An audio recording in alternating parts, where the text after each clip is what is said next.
guys, so today I'm going to show you how to fix a cup that I messed up. I'm going to turn it into something super pretty.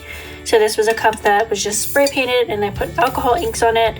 And because I used black with the gold, it turned the gold a coppery color, so it's not what I want. We're going to go in with Pop of Color Blush.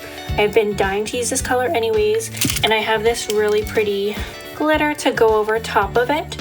So I'm going to show you how we can not only use the pop of color to base coat, but you can also use it to glitter your cup without anything in between. So I sanded this cup really well before the video, that way you didn't have to hear it. I have my pop of color blush paint, my glitter, and I have this tack-on brush. So what I'm going to do, I give my paint a little shake real quick, make sure it's all mixed. And I'm simply just going to brush this right on. So this is going to cover what's already on the cup, and it's a very dark color already to begin with. But this is, look, it's just covering it right up. It goes on super smooth. I've never used a chalk paint smoother than this. It is amazing. And so you're not having to strip a cup because you're able to cover it right up. I love being able to do this. Sometimes when I mess up sub cups, I sand them just like this, and then I will throw a base of pop of color paint on with some glitter, and you can just completely save yourself from having to strip cups or from ruining sub cups.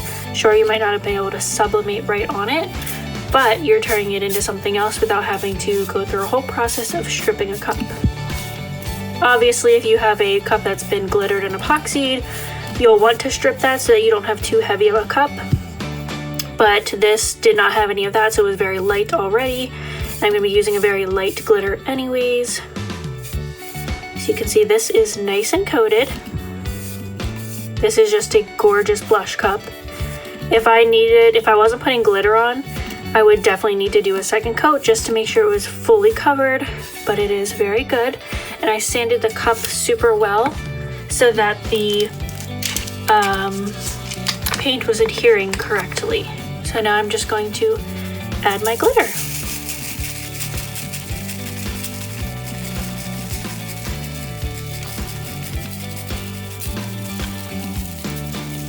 Look at how pretty that is looking. It's a nice, almost iridescent glitter. So it is going to just give it that perfect glitteriness, and then the pop of color paint is still going to be seen through the glitter.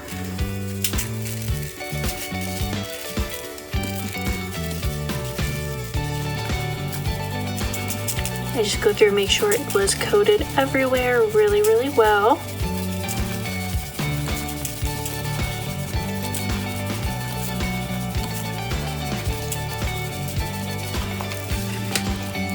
Give it a little tap, get off any excess. I don't want to get any glitter in my paint. Keep it nice and clean. Give this another good tap. And there you have it. A beautifully fixed cup. Now once the paint fully dries and keeps the glitter stuck on there, it is ready for epoxy. And that's all there is to it.